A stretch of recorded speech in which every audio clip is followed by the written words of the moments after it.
맞아요.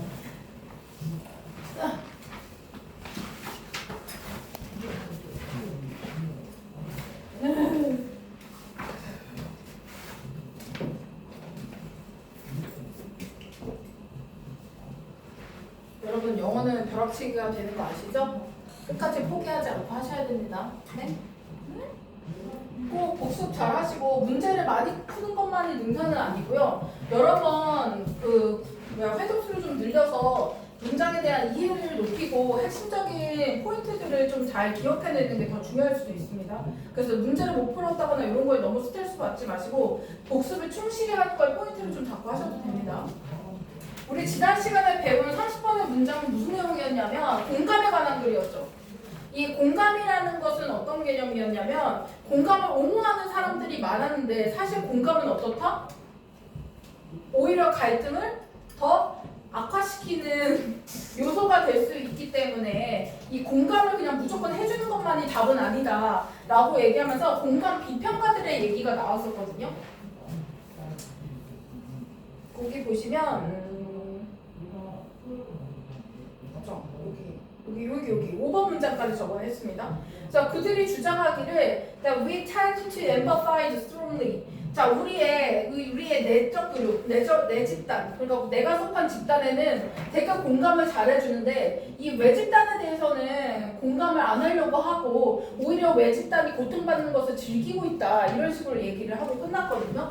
그래서 결국에는 어떻게 해야 되느냐가 이 글의 이제 마지막 부분인데요. 따라서 the prescription은 처방의 개념입니다. 더 많은 공감에 대한 처방은요 좋은 게 아니겠죠. 공감을 하는 거는 이런 뜻이에요. 공감을 하는 것은 is counterproductive, 역효과를 낳는다.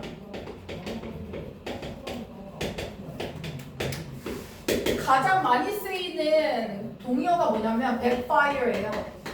이게 역효과를 내다라는 표현 그대로거든요. 그래서 분사 형태로 형용사로 표현해 주시면 됩니다. backfire, 자주 역효과를 낳는다 이런 표현으로 써주시면 되고 그 다음에 결국 역효과를 난다라는 건 좋지 않은 결과인 거거든요. 그래서 harmful, 해로우는 개념이라고 생각해 주시면 될 것 같아요. In cases of conflict, 특히 이 공감이 어디에 안 좋냐면 갈등 상황에 있을 때는 특히나 이 갈등을 오히려 악화시키는 영향을 가져온다. 그래서 그들이 주장하기를 공감이라는 건 can further encourage, 조장할 뿐이다. 갈등을 더 많이 만들어낼 뿐이다. 그리고 지금 동사가 두 개가 있죠. can, encourage, 그리고 force 이렇게 두 개가 병렬입니다. 그리고 force는요 어떤 상황에 몰아넣다의 개념이에요. 강요하다의 의미니까 뭐하게 만드는 거죠. 어떤 상황에 몰아넣다. 우리를 어떤 상황에 us versus them mentality, 우리 대 그들의 정신 상태로 우리를 몰아넣을 수 있다. 그럼 뭐야? 내가 속하지 않은 집단을 다 적대시하는 표현이거든요. 그래서 오히려 갈등을 너무 명확하게 만들어버려서 오히려 내가 속한 집단과 속하지 않은 집단 사이의 갈등 관계로만 파악할 수 있다는 게 이 단어의 핵심적인 표현입니다. 그래서 us versus them mentality가 가리키는 게 뭐냐? 나를 제외 내 집단이 아닌 외 집단에 대해서 더 갈등을 악화시키는 상태라고 보시면 되겠죠. 그래서 최종적으로는요, even when 요 when절이 나오는데 when절이 어디까지냐면 여기까지죠 지금. 우리가 공감하고자 노력할 때도 다른 사람들과 공감하고자 노력할 때도 어떤 사람들이야? 우리와 같지 않은 사람들, dissimilar니까 우리랑 유사하지 않은 사람들이죠. 우리랑은 좀 다른 사람들과 다른 사람들에게 공감하고자 노력할 때도요. 혹은 어떤 맥락, 어떤 상황? 우리에게 익숙하지 않은 상황. 그래서 우리랑 다르거나 우리가 익숙하지 않은 이런 상황에 있는 타인들에게 공감할 때조차도 우리는 가끔씩 be unable to empathize가 동사죠. 정확하게 공감할 수 없다. 그들의 경험에 당연한 거 아니야? 내가 한 번도 경험해보지 못한 상황이야. 익숙하지가 않아. 혹은 나랑 너무 다른 상황이고 나랑 너무 다른 사람이야. 그럼 애초에 공감하는 게 가능하지가 않잖아. 그러니까 나는 그들의 경험에 공감을 정확하게 해줄 수가 없어. 그래서 그렇게 되면은 쓸데없이 뭔가 어설픈 공감을 하게 되면 무슨 일이 생기냐면 causing, 분사구조, 유발한다. 어떤 오해와 좌절을 유발하게 될 수 있다. 오히려 잘 모르면서 뭘 아는 척이야가 되는 거죠.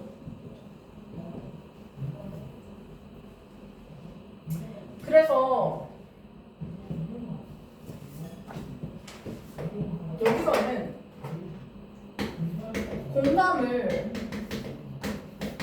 권장하게 되는 상황이 오히려 갈등을 악화시킨다라는 얘기를 하고 있어요.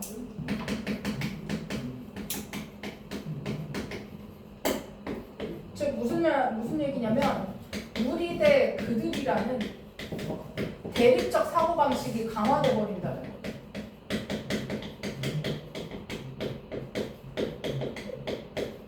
여기가 여기입니다.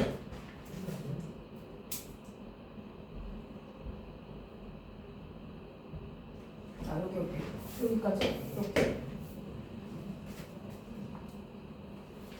그리고 여기가 따로 여기 8번까지 8번만.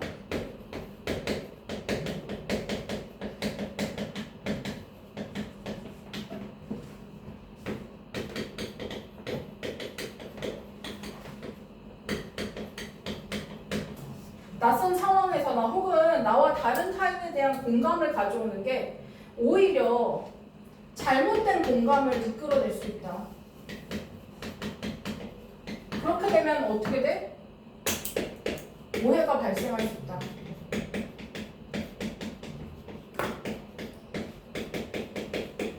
이런 개념이라고 보시면 됩니다.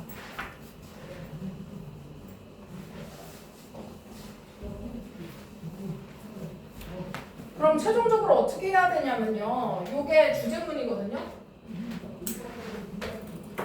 이 공감에 대해 비판을 하는 비평가들은요.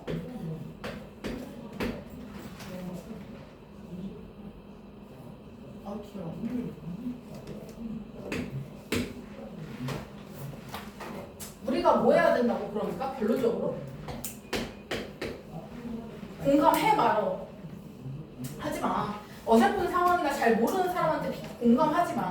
공감하지 말라고 얘기하고 있고요. 그리고 employee 뭐 해야 된다고?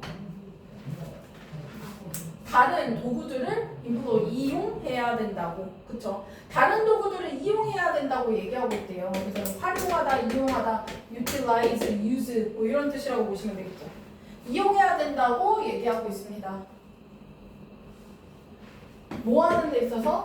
In pursuit of social harmony 어떤 사회적 조화를 얻기 위해서는 우리가 다른 도구를 써야 돼. 이제 공감 쓰지 말고 다른 도구 쓰자라고 이 주장을 하고 있는 형태입니다. 예를 들면 그 도구가 어떤 거야? 첫 번째, rational compassion 이성적 연민. 내가 어떤 합리적이고 이성적으로 안 됐다 라고 표현하는 그런 연민 정도는 괜찮다. 혹은 또 어떤 거? 도덕적 감정들. 예를 들면 두려움, 분노, 수치심과 같은 도덕적 감정을 그냥 있는 그대로 드러내는 이런 도구를 쓰는 게 공감보다는 나을 수 있다 라고 얘기하고 있습니다.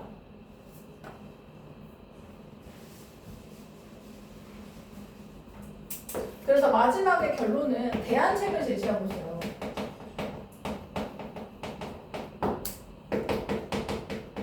공감 말고 이성적 연민과 도덕적 감정을 활용해서 그 사람에게 이야기해라. 그 사람의 감정에 대해서 이야기해줘라 라는 게 이 사람의 주장입니다. 그래서 공감이 오히려 갈등을 악화시킬 수 있고 어설픈 공감으로 오해만 생길 수 있으니 다른 방법을 써보자 라고 이야기를 끝냈습니다. 이게 나올까?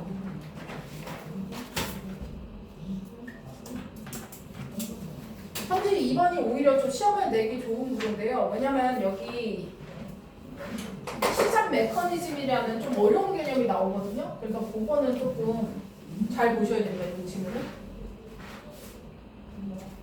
A great strength. 어떤 한 가지 큰 장점은요. 마켓 메커니즘, 시장 메커니즘, 즉 시장이 돌아가는 작동 원리 같은 거죠. 이 시장 메커니즘의 한 가지 큰 장점은 is that 접속사입니다. 보어자리. There are incentives. 어떤 유인이 있다라는 거예요. 개인들에 대한 어떤 유인이 있다. 어떤 것? 뒤에 있는 투부정사 부분이 앞에 있는 인센티브를 수식하는 구조거든요.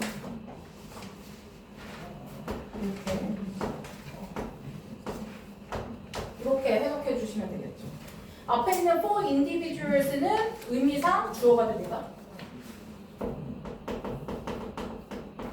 그러면 주어 동사처럼 해석해서 넣으라고 했었죠. 개인들이 드러낼 만한 유인이다. 어떤 걸 드러내냐면 그들의 지식을 드러내요. Through their behavior. 그들의 행동을 통해서. 이게 무슨 말이냐면 우리가 시장에서 말 그대로 물건을 사고 파는 장소에서는 우리가 사는 행동이 뭘 드러내?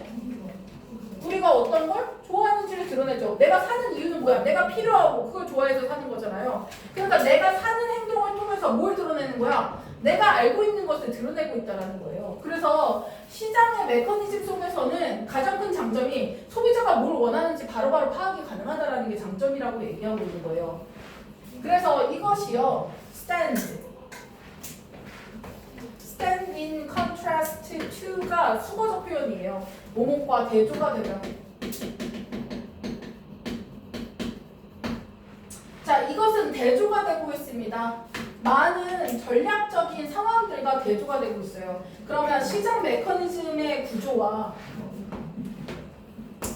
대비되는 게 뭐냐면 여기 있는 strategic situation인데요. 특히 어떤 상황이냐면 정치적 협상의 상황이 두 개가 서로 다르다라고 설명하고 있는 겁니다. 지금 시장 메커니즘은 뭐야? 내 행동이 그대로 내 선호도를 드러내는 구조인 거고요.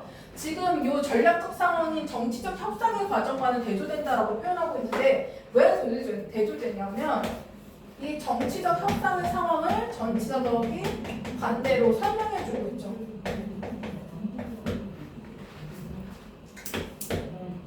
이 정치적 상황은 어떤 상황이냐? It is wise, 현명한 상황이에요. it은 다 주어고 not to let 이 부분이 투부정사니까 진주어죠. 이렇게 넣어서 해석. 현명하다, 뭐 하지 않는 것이? Not to let the other side. 얘가 let이 사역동사잖아요. 목적어고 목적격 보어입니다. 목적격 보어 동사 원형으로 쓰는 거 아시죠? 다른 상대방이 알지 못하게 둬야 되는 것이 현명해요. 뭐를 모르게 놔둬? 지금 노우의 목적어가 what으로 와 있죠. 원래는 봐봐, 얘는 지금 자기의 행동을 통해서 자기가 알고 있는 지식이 다 드러나는 형태인데요. 정치적 협상은 뭐야? 내가 갖고 있는 패를 상대가 알면 돼요? 안 돼? 안 되잖아요. 그걸 아는 순간 그게 약점이 되거든요. 그러니까 정치적 협상은 내 행동으로 인해서 내 선호도나 내가 갖고 있는 어떤 생산 능력을 상대방이 알면 안 된다라는 거야. 그래서 얘는 알면 안 되는 거, 얘는 알 수밖에 없는 거, 이런 개념이기 때문에 서로 반대라고 설명하고 있습니다. 요 what은 의문사고요. 의, 주, 동 이렇게 간접 의문문의 형태가 요 노우의 목적어 자리로 온 겁니다. 그래서 그 사람의 진정한 선호도나 생산 능력이 무엇인지를 알게 내버려두지 않는 것이 현명한 게 바로 정치적 협상의 상태이다. 이렇게 설명을 하고 있는 거죠. 그래서 여기서는 시장 메커니즘을 얘기하고 있어요.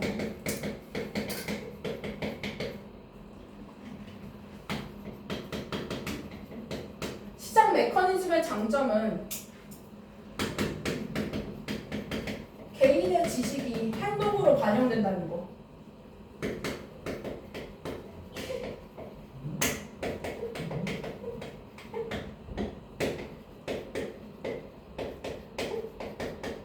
이 유인이라는 건 유인책의 유인, 유도의 개념입니다. 이끈다라는 거예요.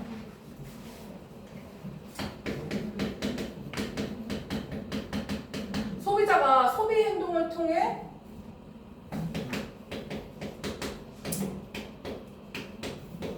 취향을 드러내는 걸 얘기합니다. 소비자가 뭘 좋아하고 뭘 싫어하는지가 명확하게 드러나는 게 시장의 메커니즘이라면 요 협상하는 상황, 정치적 상황인 것은요 예와 대조되는 개념이죠. 예시입니다.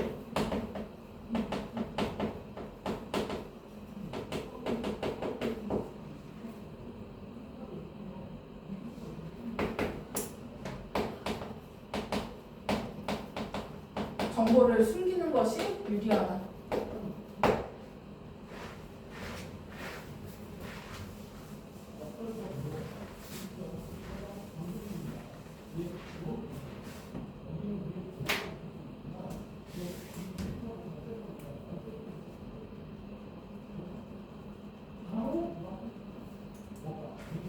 그래서 시장이라는 요 경쟁 체제에서 특히나 뭐가 나오냐면 완전 경쟁 시장이라는 개념이 나오거든요. 이 완전 경쟁 시장은 어떤 거냐면 뒤에 어떤 거인지가 설명이 아예 나와. 클리어스는 물건이 다 팔리는 걸 얘기합니다. 깨끗한 게 아니라.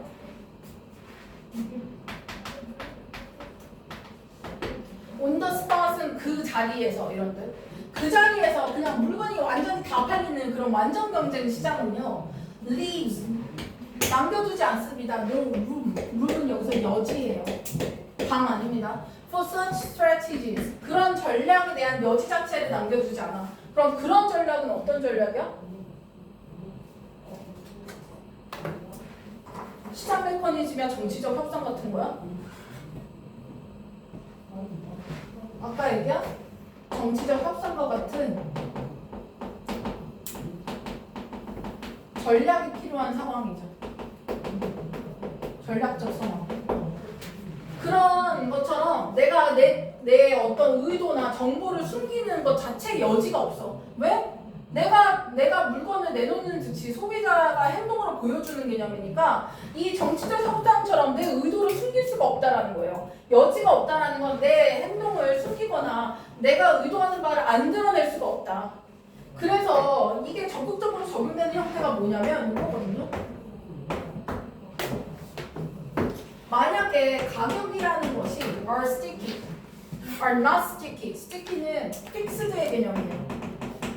고정된, 고착된. 그러니까 가격이라는 것이 딱 고정되어 있지 않아. 유동적이야. 변할 수 있어.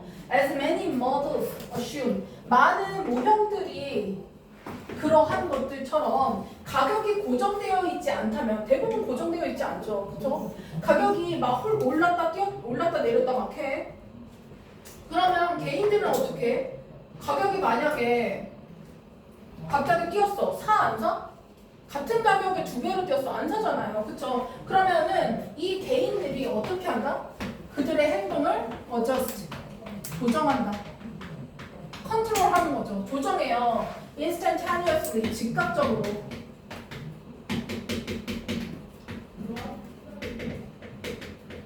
즉각적으로 자기들의 행동을 조정합니다. 왜? 가격이 갑자기 올랐어. 안 사. 가격이 확 내렸어. 바로 사. 뭐 이런 형태로 조정을 하죠. 뭐 할 때마다 그들의 선호도나 상황들이 바뀔 때마다. 그래서 whenever는 복합한 게 부사입니다. 그래서 every time when 이런 개념이에요. 그들의 선호도나 상황이 바뀔 때마다 내가 이제 필요가 없어. 안 사. 예를 들어 내가 그게 너무 필요한 상황이야. 사. 평생 쳐다보지도 않았는데 내가 필요해졌어. 내 선호도가 바뀌었어. 그러면은 그거에 따라서 내 행동이 즉각적으로 반영되는 형태이기 때문에 이런 협상 체계처럼 내 행동을 숨길 만한 여지 자체가 없다라는 거예요.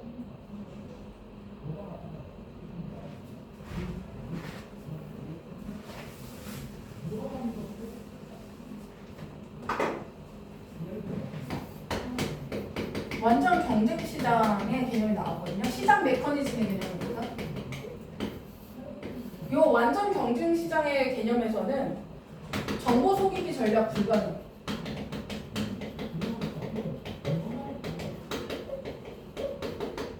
정보를 숨길 수가 없어. 바로 드러나기 때문에.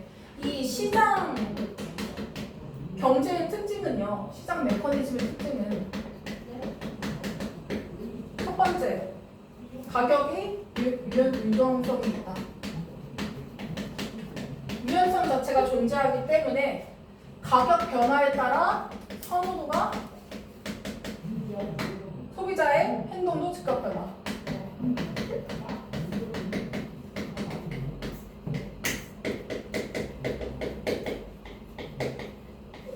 그래서 가격에 민감해지고 이 가격에 맞춰서 소비자의 행동도 달라질 수밖에 없다.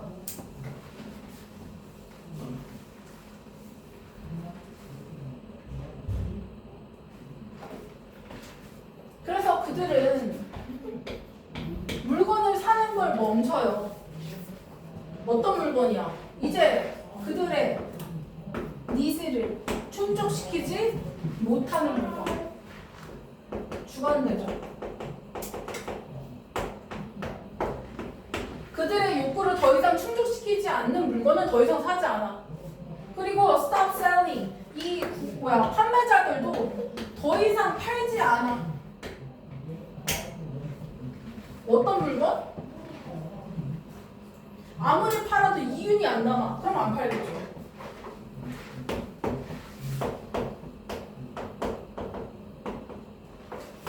provide A with B의 형태입니다. 부정문까지 같이 볼게요. 그들에게 최적의 이윤을 더 이상 제공해주지 않는 물건들은 이제 팔지 않습니다. 그럼 여기 있는 댐은 누구야?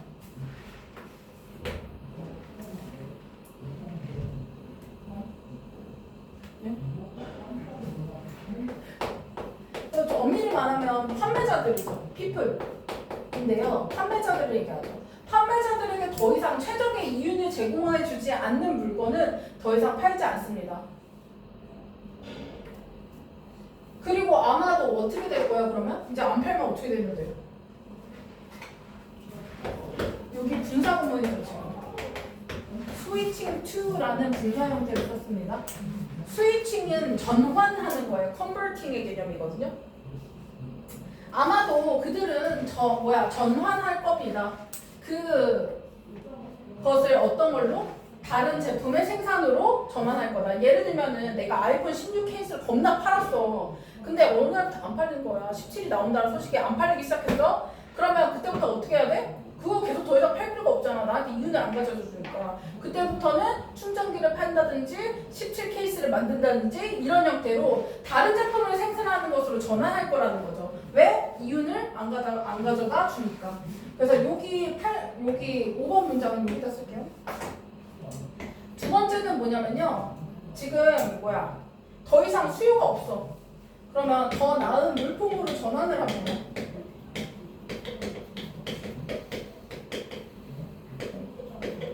헌혜야 괜찮니? 이불 덮고 잘 자네?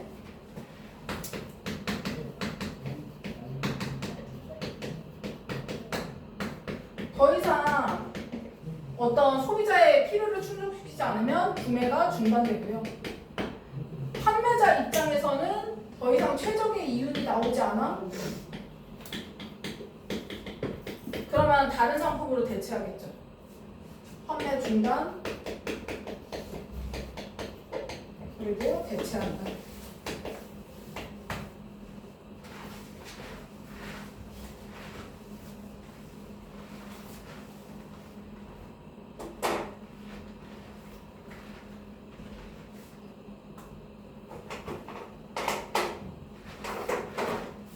그래서 마지막에 이제 예시로 설명을 해주고 있거든요.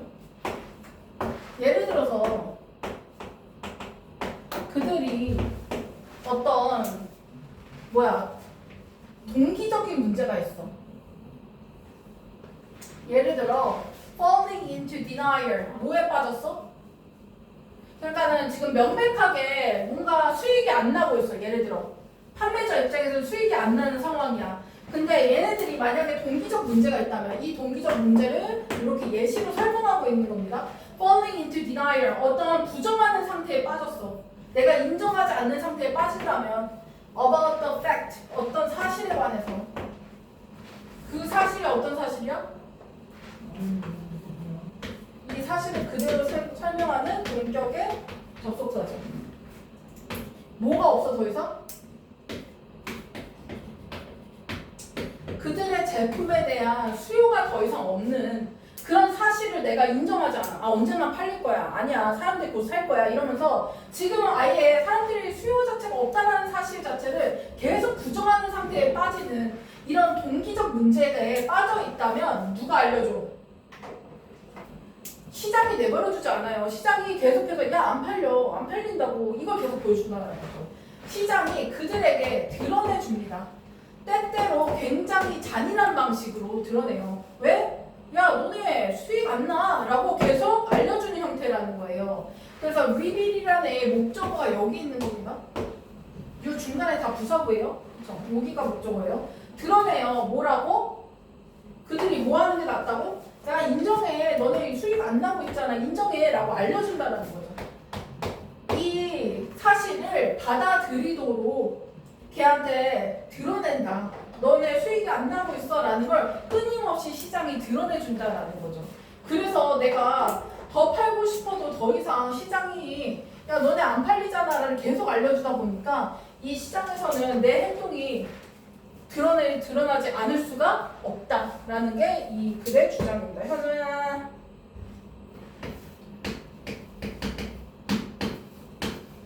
이불 벗어라.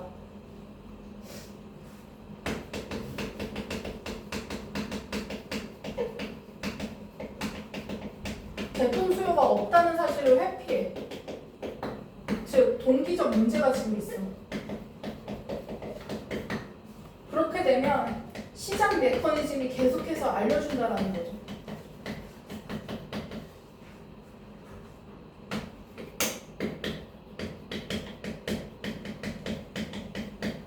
현실을 직시하게 해주는 역할을 해준다.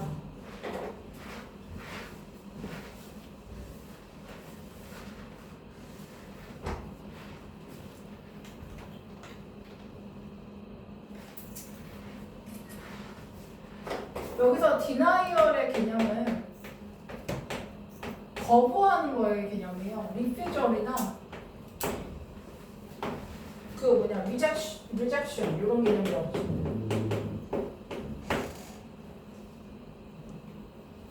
그래서 인정하고 싶지 않아. 내가 계속 회피해. 근데 시장이 야, 안 팔려 하고 계속 알려주는 형태가 되니까 이런 정치적인 어떤 협상의 상태랑 아예 다르다라는 거예요. 시장 메커니즘은. 그래서 여기서의 주제는 시장 메커니즘은 장점이 여러 개가 있고 이 정치적인 협상의 상황과는 굉장히 다른 구조를 띠고 있다. 행동이 즉각적으로 개인의 지식이나 개인의 선호도를 반영하는 형태로 드러날 수밖에 없고 그리고 가격 자체가 끊임없이 변화하기 때문에 그에 맞춰서 행동도 계속 변화하고 드러날 수밖에 없다라는 걸 계속 강조하고 있습니다. 그래서 시장 메커니즘과 정치적인 협상 상황은 아예 다르다라는 것을 꼭 기억을 해주시기 바래요. 잠깐 쉬었다가 뒤에 거 마저 할까요?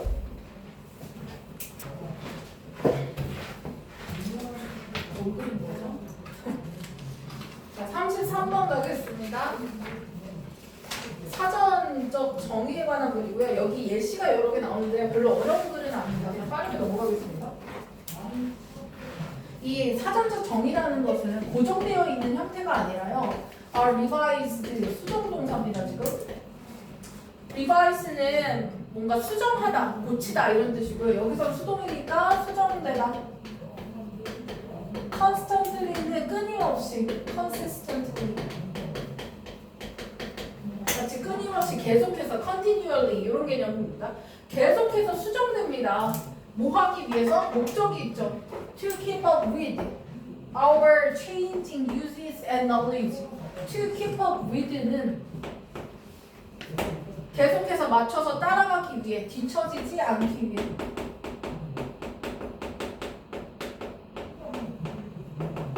맞춰서 따라가려고. 우리의 변화하는 uses는 우리가 단어를 갖다 쓰는 용례라고 하거든요. 쓰임과 교육과 예시의 개념이에요. 그래서 우리의 용례와 어떤 지식에 맞추기 위해서 계속해서 사전적 정의라는 게 바뀌어요. 그래서 끊임없이 변화하는 사전적 정의에 관한 얘기입니다.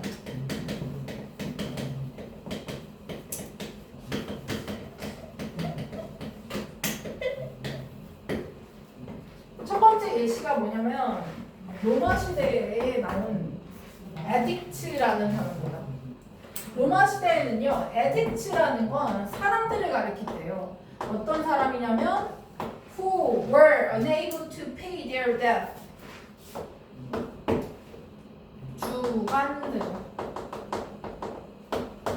지불할 수 없는 사람, 뭐를? 그들의 빚을 지불할 수 없는 사람. 그래서 gave, 준 사람, 그들 자신을 바친 사람이죠. as slaves, 뭐로서?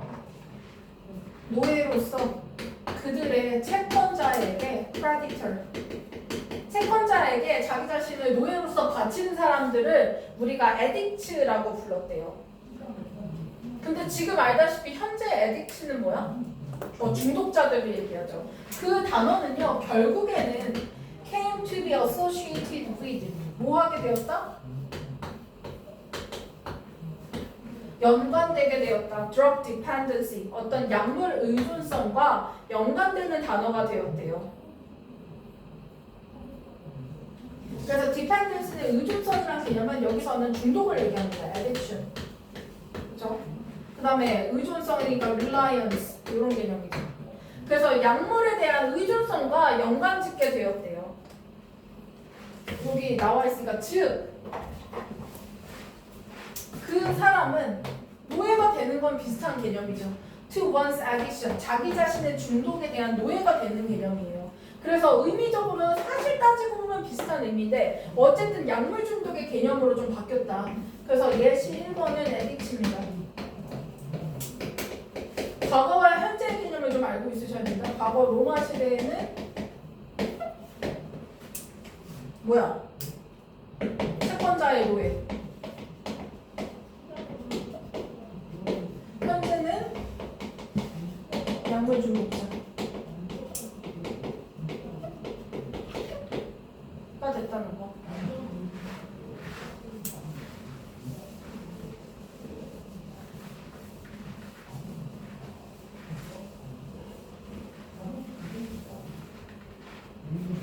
그 다음에 나온 단어는 husband입니다. 요 남편이라는 지금의 단어는 원래는 referred to, 무엇을 말하다, 언급하다라는 뜻이에요. 뭐를 말하는 거냐면 being a homeowner, 어떤 주택을 가진 주택 소유자가 되는 거를 옛날에 husband라고 했대요. 즉, 그 말은 뭐냐면 이게 지금 남편이잖아. 그러면 결혼한 사람인 거잖아. 근데 이 단어가 had nothing to do with, 뭐뭐과 관련이 없다. 수거죠. being married, 뭐와 관련이 없어? 결혼과는 아무런 관련이 없는 단어였어요. 근데 이게 점차 변화가 된 이유는 뭔지 대충 짐작이 되시겠죠. 이 주택에 있는 사람들은 대부분 안정된 사람이잖아. 그래서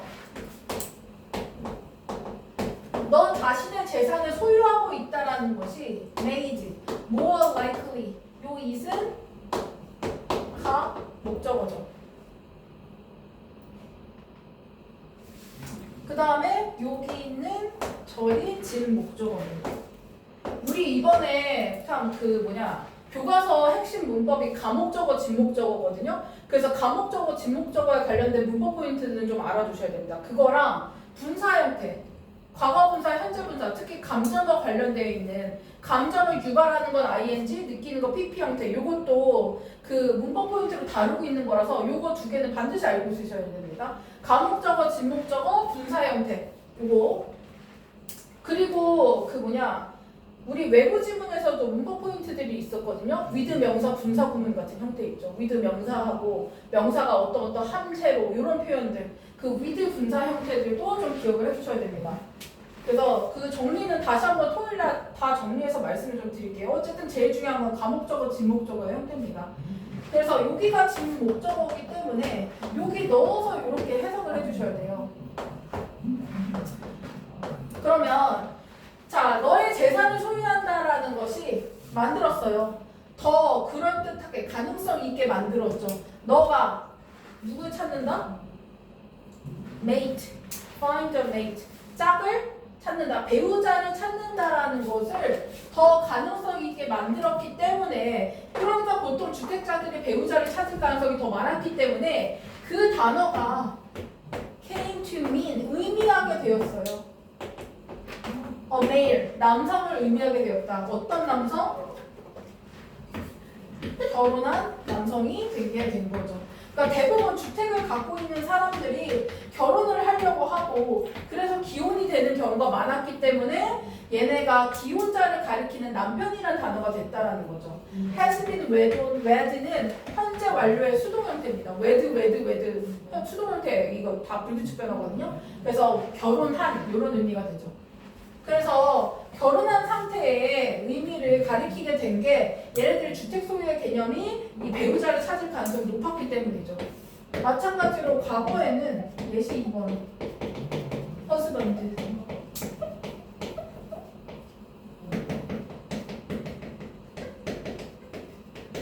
주택 소유한 남성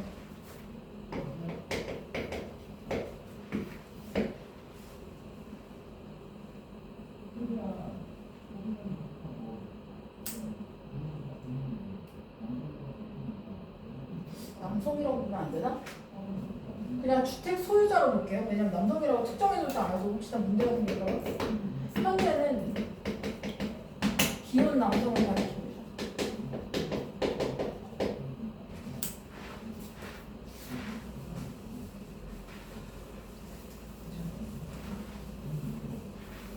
세 번째 예시는 가이라는 단어인데요.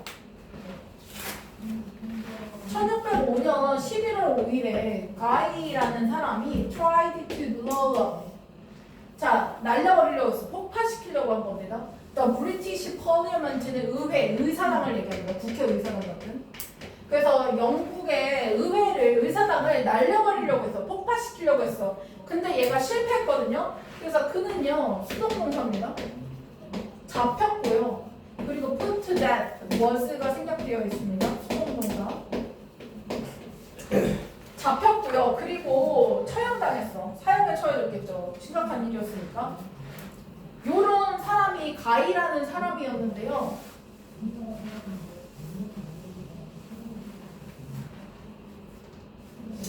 로얄리스트 누가?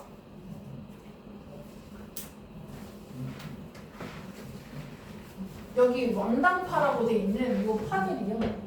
burned his effigy. effigy는 인형을 얘기해요. 그의 인형을 불태워버렸어.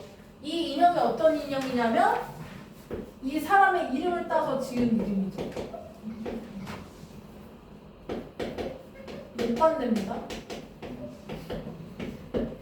그래서 이거는 대수로 바꿀 수 없어요. 저기 컴마 있으니까 개수종 문법이거든요. 그래서 대수로 못 바꾸고요. 여기 뒤에 보시면 지금 빠진 부분이 없는 것처럼 보이는데요. 이 닉네임이 오형식 동사입니다. 그래서 목적어를 목적격 보어라고 부르는데 목적어가 없는 거예요. 이게 목적격 보어입니다. 그래서 그 인형을 가이라고 불렀다가 있어야 되는데 그 인형이 없죠. 그래서 이 가이라고 별명을 붙인 인형을 불태웠어요. 그러니까 이제 상징적으로 불태운 거죠. 이 가이라는 사람에 대해서. 그러고 수세기가 지나서 그 단어는 그것의 부정적인 함축 의미를 잃어버렸어요. 그리고 뮤지컬이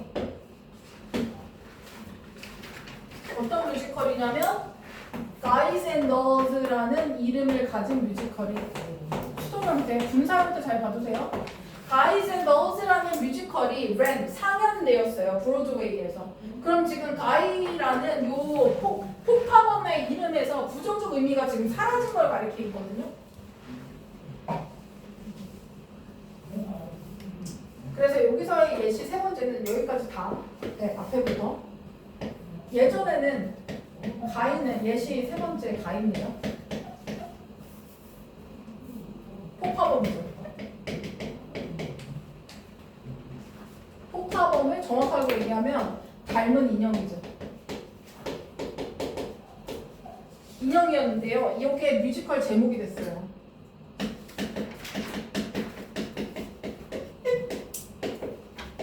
부정적 의미가 없는 겁니다. 의미 자체가 아예 바뀐 거죠, 얘는.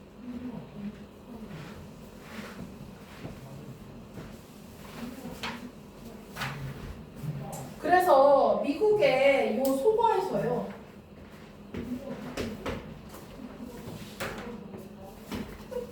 bad는 굿을 의미하고요. 간이어처럼 바뀌었죠. 그리고 저거 cool은 great을 의미하고요. 그리고 wicked라는 저주받은 의 개념은 야 탁월하다, 멋져 뭐 이런 개념을 얘기했다는 거죠. 미쳤네, 미쳤어 뭐 이런 개념인 거죠. 말하자면 진짜 미친 게 아니라 대단하다의 의미가 돼버린 거죠.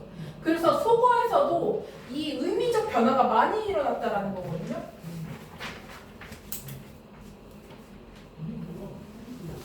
지금 속어의 특징은 뭐가 또 차이가 크냐면 미국의 슬랭입니다. 속어. 의미 자체가 아예 반대말처럼 바뀌었죠. 그래서 기존과 정반대의 의미로 바뀌었다라는 것에 포인트가 있어요.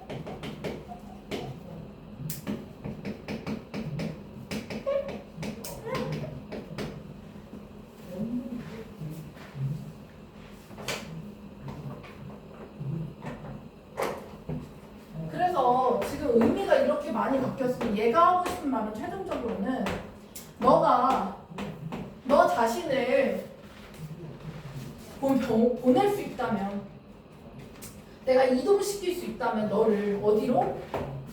100년 후의 미래로 너를 이동시킬 수 있다면 너는 거기서 깨달음을 얻을 거야.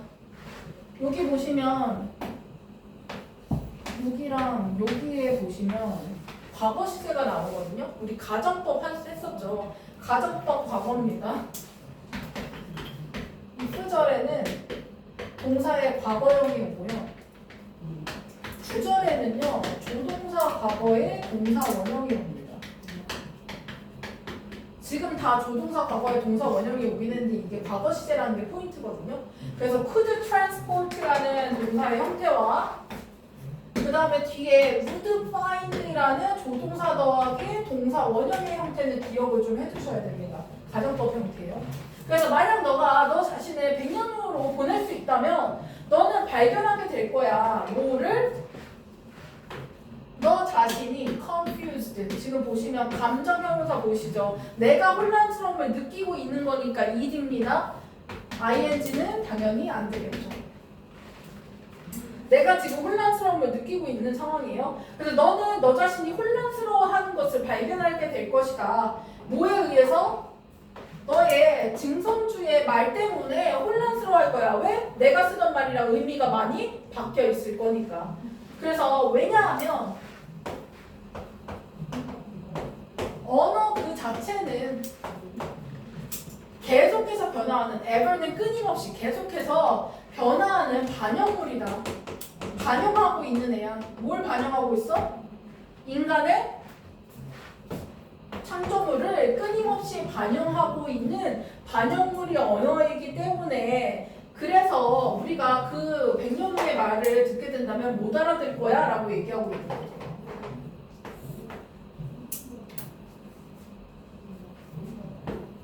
즉 언어라는 건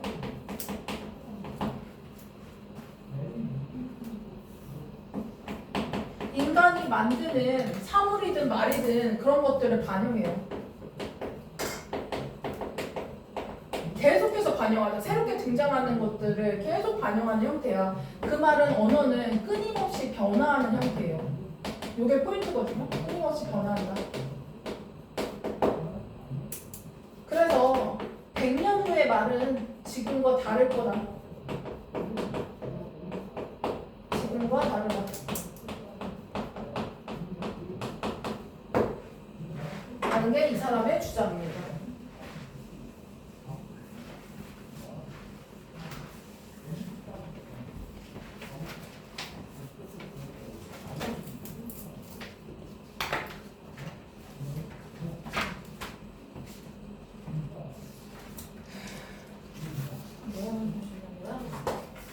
그 다음에 34번으로 가겠습니다. 인간이 만드는 것을 반영하고 끊임없이 변화한다. 100년 후의 말은 지금과 다르다.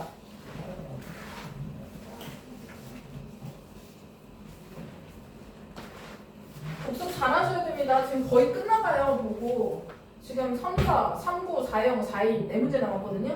오늘 3, 4번, 34번 되도록 끝까지 하고 다음 시간에 3문제만 남겨놓고 좀 끝내려고 합니다. 앵커링이 뭐야 얘들아? 앵커링 뭔지 알아? 앵커.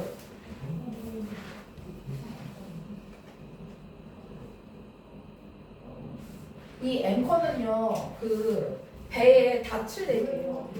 정박할 때 움직이면 안 되니까 이 닷 내리잖아요. 닻을 내리는 걸 앵커링 한다라고 얘기하는 거거든요. 그래서 어떤 기준점과 얘가 다의적으로 광범위하게 해석될 수 있는 걸 이렇게 얘가 고정시키는 역할을 한다고 해서 앵커링이라는 개념을 쓴 거거든요. 그래서 앵커링이라는 단어는요, was introduced, 수동공사예요. 도입되다. 롤란드라는 사람에 의해서 도입된 게 앵커링이라는 용어입니다.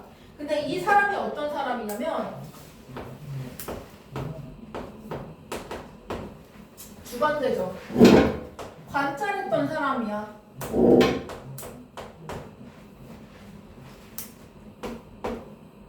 길어. 문자라는 것이 is often used. 얘가 계속 보다 보니까 이 글이라는 게 사용이 되더래요. 수동이죠, 지금. 종종 사용되더라. 어디에? 혼자 쓰이는 게 아니라 이미지 옆에, next, 뭐 옆에. 이미지 옆에 이 텍스트를 사용하더라. 근데 사실 얘는 뭘 보다가 발견한 거냐면 걔의 집중은 어디였냐면 was on photographs. 이 사진을 보다가 깨달은 거야. 아, 옆에 글이라는 것이 이미지를 설명하는 글이 자꾸 쓰이네를 발견한 거죠. To confine meaning. 근데 이 텍스트에 목적이 있어. 얘네는 뭘 하는 목적이 있어?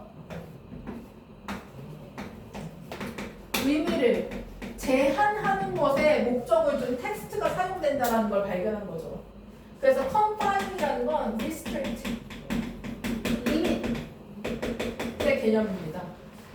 그래서 내가 이미지를 봤을 때 이 글이 없었으면 내 마음대로 생각할 수 있는 범위가 훨씬 넓은데 이 이미지 옆에다가 글을 하나 써서 내가 그 이미지에 대한 어떤 생각을 제한시키는 개념이 들어가는가라는 거죠. Of all possible literal or implied interpretation of an image could elicit. 엄청 긴데요. 지금 중요한 건 of라는 개념이 들어갔다는 거예요. 그럼 얘는 부사구죠, 지금. 전치사구니까. 전치사 구고요. 그 안에 보시면 절이 하나 더 들어가 있습니다. 그걸 잘 구분해서 보셔야 됩니다. 이렇게. 모든 가능성 있는 리터럴에는 있는 그대로의 문자 그대로의 이런 뜻이. 혹은 implied interpretation. 무언가 implied가 무슨 뜻이요? 내포된, 함축된 이런 뜻이죠. 그러니까 내가 어떤 이미지를 봤을 때 있는 그대로 혹은 함축된 해석이 여러 가지 방향으로 해석이 가능할 건데 그런 해석들 중에서 이 해석이 어떤 거냐? 이미지가 could elicit, 이끌어낼 수 있는. 지금 이미지 동사 나왔는데 목적어 없으니까 여기 목관대 생략되어 있습니다. 목관대. 그 이미지가 이끌어낼 수 있는 그대로의 또는 함축된 해석들 중에서 그래서 illicit이라는 건 이끌어내다, 도출하다라는 개념이기 때문에요. draw out, 도출해다, 이끌어내다. 그 다음에 evoke, 불러일으키다. 이런 개념이라고 보시면 됩니다. 그런 것들 중에서 이 많은 범주 내에서 얘가 해주는 문자의 역할은 뭐냐면 would point the viewer. 자, 이 독자들을 뭐하게 해? 포인트는 향하게 하다, 어딘가로 가게 하다라는 뜻이에요. 어디로 가냐면 얘가 설계한 대로 가야죠. 그래서 toward, 어디를 향하여. 얘가 바라는 특정한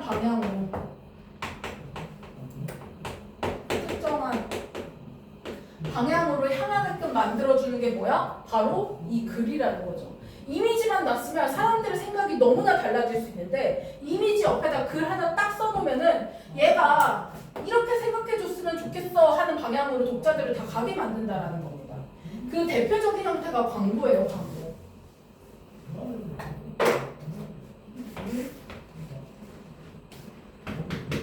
앵커링이라는 개념을 도입했다. 앵커링 도입. 그건 어떤 거냐면 이미지 옆에다 텍스트를 쓰는 거다. 이런 거야. 텍스트입니다. 그럼 얘가 해주는 역할은 의미를 제안해주는 역할.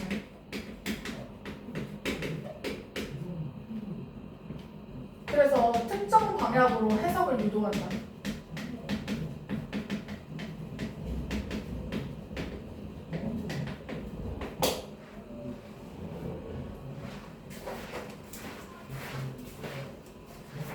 오늘 제가 드린 이 도식화 자료에 보면은 제가 일부러 자세하게 좀 설명을 넣어놨거든요. 이게 좀 와닿지 않을 것 같아서.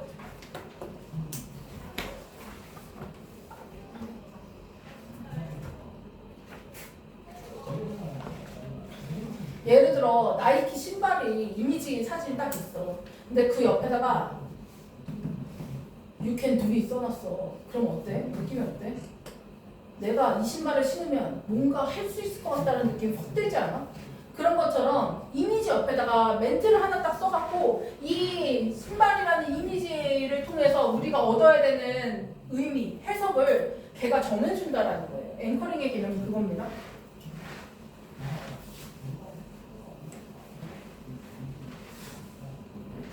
그래서 in advertising, 자 광고에서요. 아까 얘기했듯이 이게 가장 잘 드러나는 게 광고라고 했습니다. 자, 광고에서 요 사람이 주장하는 것처럼 The symbol and message, 그 상징적 메시지는 does not guide. 여기 guide는 유도하다라는 뜻이거든요. 어딘가를 유인하는 거예요. 근데 지금 주의하셔야 되는 게 not A 이거든요. 그러면은 이 상징적 메시지는 A가 아니라 B를 유도하다 이렇게 해석해야 되겠죠. Identification은 식별, 인식이에요. 그래서 얘가 뭐지? 이걸 바라는 게 아니라 뭘 하는 거야? 얘가 원하는 방향으로 그냥 해석하기를 원하는 거죠. 그래서 식별을 원하는 게 아니야. 얘가 뭐지라고 인식하는 걸 원하는 게 아니라 얘가 원하는 방식으로 해석하는 걸 유도하는 게 목적이다. 즉 이걸 다시 풀어서 설명하고 있는데요. 즉 독자는요. 요구받는 것이 아닙니다. 뭐 하도록? 목적격 보호 형태니까 투부정사 고정. 자, 인식하도록 요구받는 것이 아니에요. What they see. 뭐 하도록? 그들이 무엇을 보는지를 의주동입니다. 그들이 무엇을 보는지를 인식하는 걸 요구하는 게 아니라 but to, 여기도 마찬가지죠. not A but B거든요. 지금 A, B죠. 그러면 인식 식별이란 개념은 요 recognize what they see를 가리키는 거고요. 지금 interpretation의 개념은 뒤에 있는 but to understand why they see it 이거 요게 지금 이 내용이죠. 그래서 그들이 뭘 보고 있는지를 식별하는 게 아니야. 너가 지금 신발 보고 있어? 이걸 얘기하는 게 아니라 이 신발을 통해서 나는 할 수 있다라는 그 해석을 하라는 게 이 상징적 메시지가 가지는 의미라는 거죠. 그래서 무엇을 보는지 인지하는 것이 아니라 이해하는 것이다. 그럼 지금 요 투부정사는 얘랑 병렬이죠. 지금 이렇게 병렬. 그래서 얘도 목적격 보호인 겁니다. 식별하는 것이 아니라, 즉 인식하는 것이 아니라 이해하는 것이다. 해석하는 것이다. 왜 그들이 그것을 보고 있는지. 요것도 의주동. 여기도 의주동이 understand의 목적어로 다 왔습니다. 왜 그들이 그것을 것을 보고 있고 그것이 그들에게 어떤 의미를 갖고 있는지를 이해하라는 거지 이거 뭐지? 라고 생각하라는 게 아니다.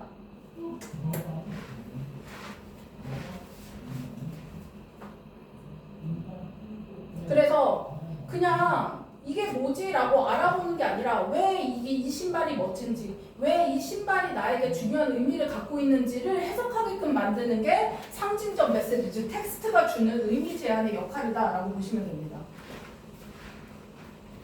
그러면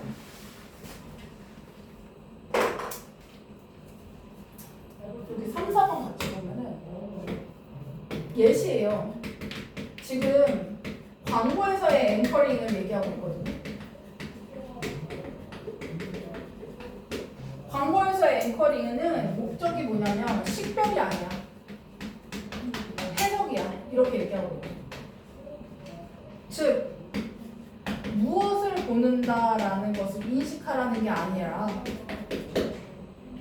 왜 혹은 어떤 의미인지에 대한 해석의 개념을 생각해 볼 것을 얘기하고 있다.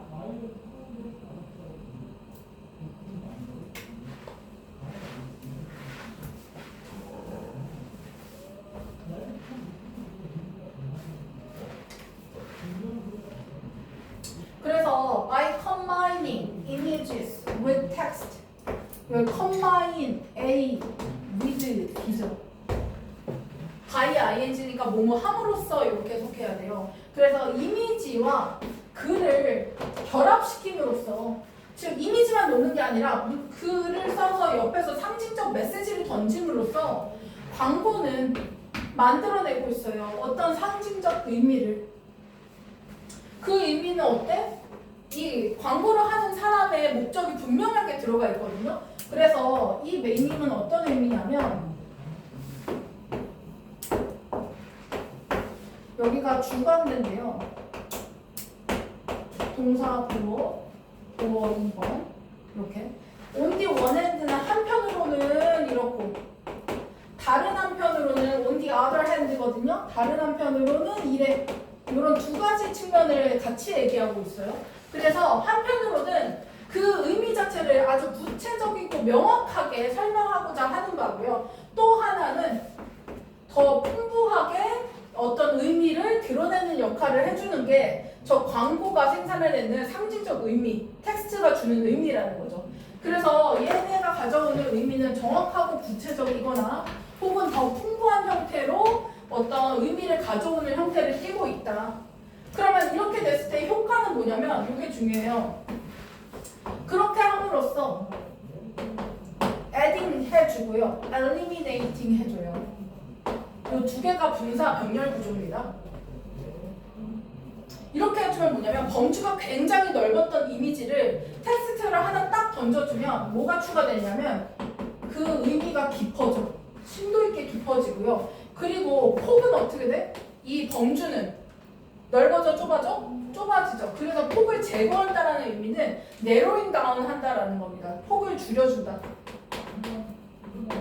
그래서 이미지가 가져올 수 있는 여러 가지 의미 중에서 그 의미의 폭을 대폭 줄여주는데요. 어떤 폭이냐면 of rational and emotional interpretation, 어떤 이성적이고 감성적인 어떤 폭을 제거해준다.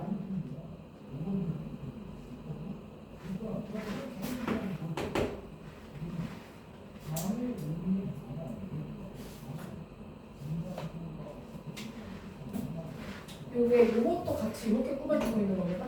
그래서 이성적이고 감성적인 어떤 감정적인 해석의 깊이는 추가해주고 폭을 없애주는 이런 역할을 해주는 게 저 광고가 갖고 오는 상징적 의미들, 즉 텍스트가 가져오는 의미라는 거죠.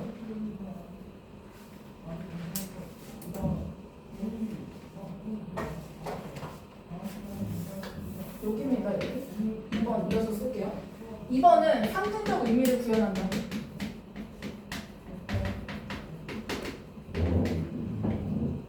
그래서 텍스트랑 이미지를 결합시키는 역할로 상징적 의미를 가져오게 되는데요. 첫 번째는 정확하고 구체적이고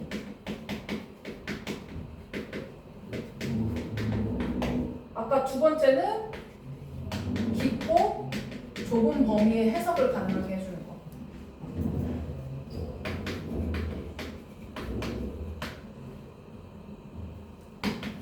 해석과 의미를 구현해 주는 거.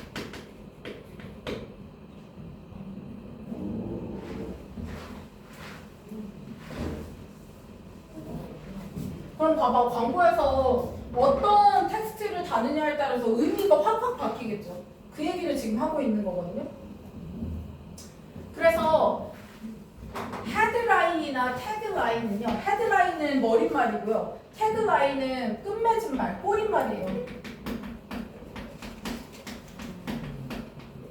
이 광고에서 중요한 건 제일 처음에 나온 말과 제일 끝에 마무리하는 게 중요하잖아요. 광고에서 그렇잖아. 요 끝맺은 말은 direct the reader, 그 독자들을 디렉트는 안내하다, 향하게 하다라는 뜻이에요.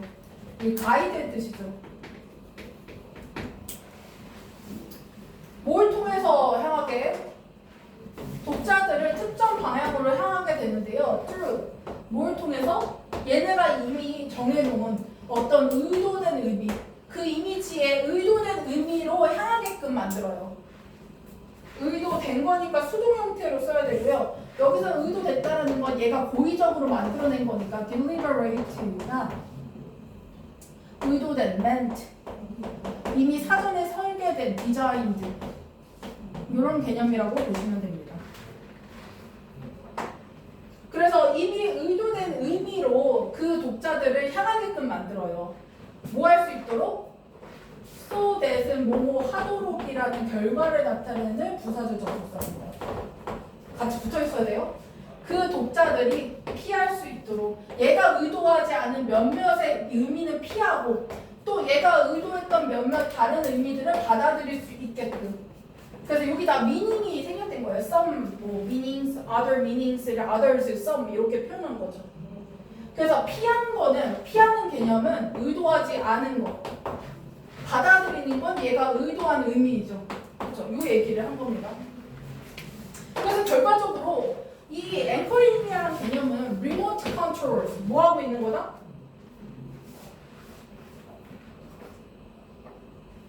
일단 여기 있는 it은 요건 거 아시죠? 머릿말이나 끝맺은 말입니다. 이 광고의 머릿말이나 끝맺은 말이 remote control, 멀리서 원격 조종하고 있는 거예요. 누구를? 독자들을. 어디로 향하게끔? 어떤 의미로 향하게끔. 계속 같은 말인 거 이해되시죠? 어디로 향해? 이 의미는 사전에 의도된 거, intended를 뭐라고 표현했냐면 chosen in advance라고 표현하고 있어요. 같은 의미인데요. in advance는 미리, 사전에란 뜻이죠. 그래서 사전에 얘네가 이미 의도했던 의미, 그 선택된 의미로 향하게끔 독자들을 멀리서 원격 조종하는 게 이 이미지에 있는 텍스트의 의미이다, 역할이다. 그래서 과거 동사 형태로 쓰셔야 됩니다. meaning은 선택된 거니까요.